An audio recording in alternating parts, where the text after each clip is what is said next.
नमस्कार, आप देख रहे हैं खबरनामा भारत। अभी हम बथनाहा विधानसभा में रामफल सादा जी से हम बातचीत करेंगे। निर्दलीय उम्मीदवार है और एक ऐसे उम्मीदवार से हम बातचीत करेंगे जो गांव में बहुत ही सच्चे हैं और प्यारे हैं। ये हम जब आए तो पता चल गया कि गांव में कितना एकता है और इसी एकता के बीच एक ऐसा उम्मीदवार चुनाव लड़ रहा है।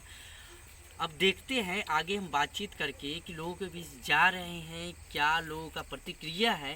ख़ास तौर पे इस समय लॉकडाउन में भी रामफल सादा जी एक किसान का लड़का है और किसान का उम्मीदवार इस बार चुनाव लड़ रहे हैं। सबसे पहले हमें जानना चाहेंगे, रामफल सादा जी चुनाव लड़ रहे हैं, लोगों के बीच जा रहे हैं, लोगों की क्या प्रतिक्रिया है? लोगों का प्रतिक्रिया है जो सबसे पहले तो मैं लोगों से पहले आप जो दिल्ली से चल करके मेरे पास जो आए हैं मेरा इंटरव्यू लेने के लिए, लोगों के बीच मुझको जागरूक करने के लिए, मैं आपको ताहे दिल से चंदन बंदन अभिनंदन करता हूं। सबसे पहला तो मेरा यह सवाल है कि मैं जब प्रत्याशी का जो विधानसभा फाइट किया हूं, प्रत्याशी के तौर पर जो लोगों के बीच जा रहा हूं, हमारे क्षेत्र का अंदर बहुत सारे जो दुराचारी लोग जो हैं आ गया है। बहुत भ्रष्टाचार है, सारी जगह पर भ्रष्टाचार है। उस भ्रष्टाचार से मैं दुखित रहता हूँ, बिल्कुल एकदम तीव्र रहता हूँ, दुखित रहता हूँ कि किसी तरह से लोगों का जनहित का कार्य नहीं हो रहा है। सारे विभाग जो हैं, सारे सिस्टम जो हैं, सारे टेबल जो हैं एकदम घूस में डूब गया है। किसी को पास जो है दया धर्म की नाम का चीज़ नहीं है, और दया धर्म की नाम की चीज़ नहीं है। गरीब लोग जो हैं त्राही त्राही कर रहे हैं, त्राही त्राही मचा रहे हैं। कोई गरीब को ढंग से काम नहीं हो रहा है। कोई व्यक्ति आता है जय भीम का नारा लेकर के, जय भीम का नारा जो लिया, बाबा भीमराव अम्बेडकर जो हमारे थे वो परम पिता परमेश्वर थे, वो सत्य पुरुष थे। उनको जो वाणी के भाषा को लेकर के लोग जो जय भीम का नारा लगा करके लोगों का, दलितों का बीच में दलित ही ठगने का काम करता है। कोई आता है जय श्री राम का नारा लगाता है, और जय श्री राम का नारा लगा करके ठगने का काम किया। लोगों का कभी कोई जनहित का काम नहीं होता है। आज तक मैंने अब सरपंच पद पर हूँ, जब मैंने पिछली बार जब सरपंच में जो फाइट किया, मैं बिल्कुल निर्धन आदमी हूँ, बिल्कुल असहाय आदमी, मेरे पास कुछ नहीं है। जब मैंने पंचायत का चुनाव जो फाइट किया तो एक मेरे पास सिंगल साइकिल थी, कोई शस्त्र नहीं था, ऐसा कोई सवारी नहीं था, मेरे पास पैसे भी नहीं था, और मैंने बिल्कुल एक सिंगल साइकिल से लोगों से मैंने जनसंपर्क किया। मैंने अपनी विचार रखा, लोगों के पास मैंने अपना बात रखा। जब जाकर के लोगों ने मुझको सपोर्ट किया, अपना मत देने का काम किया, आशीर्वाद देने का काम किया, वो मेरे पूरे चुनाव में नॉमिनेशन से लेकर के, बैलेट से लेकर के और प्रचार तक, या नॉमिनेशन को जो वोट होने के बाद गिनती तक, हमको पूरे चुनाव में 6500 रुपया खर्चा हुआ था। लोग ने हमसे कभी चाय नहीं पिया और चाय पीने के भी काम नहीं किया। आज मैं वही इस राम को पगड़ी को बांध करके मैं इस अपने समाज को बीच प्रचलित होता हूँ, और इस राम नाम से जाने जाते हैं, और राम नाम से लोग मुझको संबोधित करते हैं। लेकिन मैं यह जानता हूँ कि जबकि पहले क्लास, जब 6 वर्ष का उम्र होता है, जो पहले क्लास में जो गए थे पढ़ने के लिए, तो सबसे पहले हमको सिखाया गया था पहला क्लास में। इसलिए कि लोग कहते हैं समानता के अधिकार। समानता, भैया आप जानते हैं कि समानता किसे कहते हैं? समता को, अधिकार को मतलब क्या होता है? ठीक है, ये हम सारी चर्चा करेंगे। लेकिन एक बात मुझे जाननी है, चुनाव लड़ रहे हैं, आप लिखे हुए मिथिलावादी विचारधारा को अपनाओ जी, ये विचारधारा क्या है?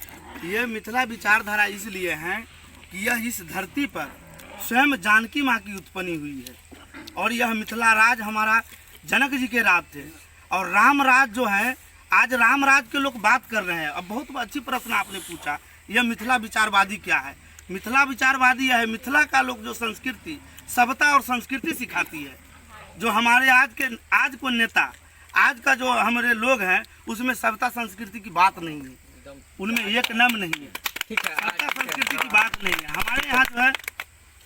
एक और बात जानिए, अगर आप चुनाव लड़ रहे हैं, शिक्षा, बेरोजगारी, ये हमारे देश में सबसे बड़ा मसला है।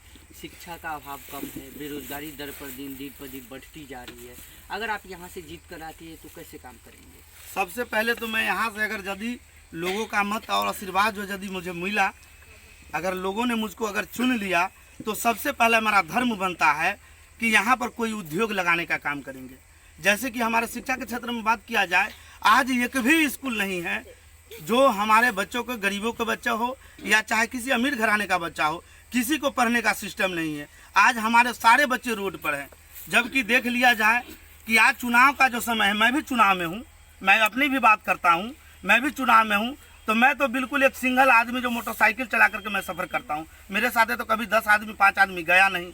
आज जो देखता हूँ लोग झुंड का झुंड जो आते हैं और झुंड का झुंड जो रहते हैं, क्या उससे कोरोना का डर नहीं है? क्या उससे कोरोना नहीं फैल सकता है? कोरोना उससे नहीं हो सकता है? और यहाँ जो कोरोना का जो बात कह करके सारे चीज़ में जो बधाई दे रहा है, यह हमारे जो है लोग बहुत पीछे जा रहे हैं। 50 साल 25 साल पीछे हो गए।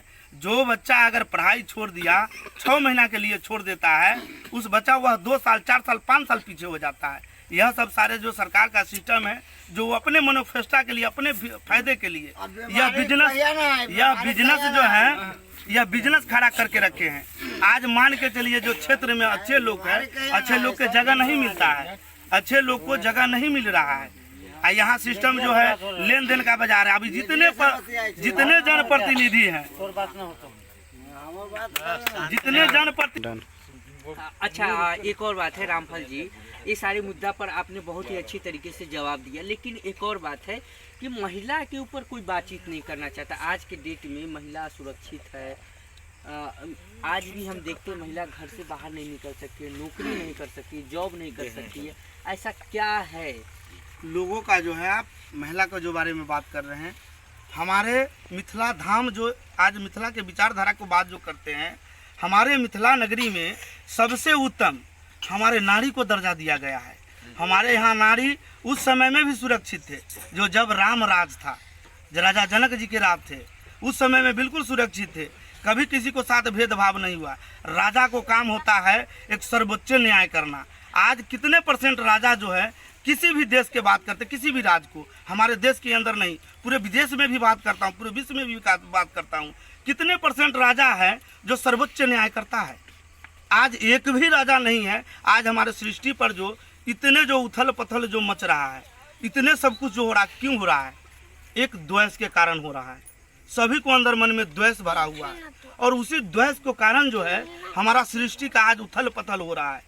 हमारे इस धरती पर से वीर पुरुष का, सत्य पुरुष का अभी जो आगमन हमारा धीरे धीरे कम होते जा रहा है। इसलिए हमारा सृष्टि जो त्राही माम कर रहा है, और लोग जो है द्वेष में, आज जो भी लोग जिंदगी जी रहा है, कोई हिंदू बना करके जी रहा है तो कोई मुसलमान बना करके जी रहा है। रिलीजन को मतलब बांट दिए हैं जी। आज लास्ट सवाल आपसे, लेट हो रही है और ज़्यादा लंबा हम इंटरव्यू नहीं कर सकते हैं।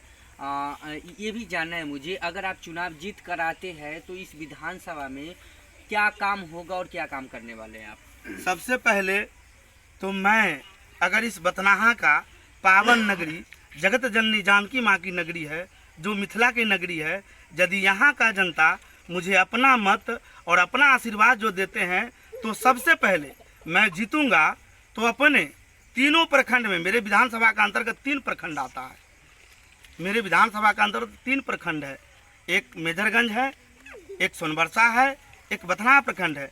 सबसे पहले मैं साप्ताहिक बैठक के लिए एक विधायक कार्यालय खोलूंगा, जो सप्ताह में उसमें जा करके विधायक लोग बैठेंगे, और जब वहाँ पर जो पब्लिक का जो भी माने दिक्कत होगा, जो भी समस्या होगा, वह स्वयं हमारे कार्यकर्ता लोग जाए या मैं स्वयं से जाऊं, लेकिन पब्लिक को सबसे पहले मिलने की जो इतनी आशा करके, इतनी विचार करके जो अपना अपना मत लोग देते हैं, लेकिन उनको दर्शन करने के लिए, उनको देखने के लिए लोग तरस जाते हैं।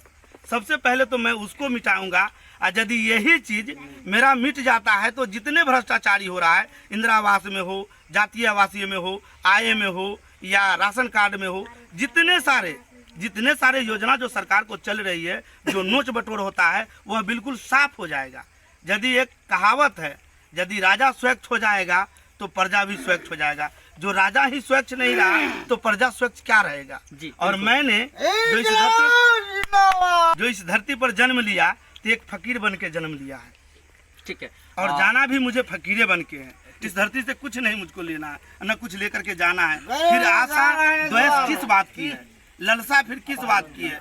अगर मैंने समर्पित जो किया यह जीवन को, तो कहते हैं हमारे पूर्वज लोग कहते थे, हमारे धरती के कवि लोग कहते हैं, महापुरुष लोग कहते हैं, मन समर्पित तन समर्पित और यह जीवन समर्पित, चाहता हूँ तुझे देश की धरती और कुछ भी दूं। इसलिए कि आप यदि पब्लिक को पीछे अगर जा रहे हैं, अगर पब्लिक को भी जा रहे हैं, तो अपना तन मन सब समर्पित करके जाइए। वही सच्चा भक्त हमारे देश के होते हैं। जैसे आप लोगों जैसे साथी हैं, जो देश के लिए आप लोगों ने समर्पित कर दिया, लोगों के लिए समर्पित कर दिया, जो अपनी कीमती बहुमूल्य समय निकाल करके लोगों का दुख दर्द में आप लोग साथ देते हैं। इसके लिए मैं आपको लोगों का तहे दिल से धन्यवाद देता हूँ। तो ये थे बथनाहा विधानसभा के उम्मीदवार रामफल सदा जी, जिनसे हम बातचीत कर रहे थे।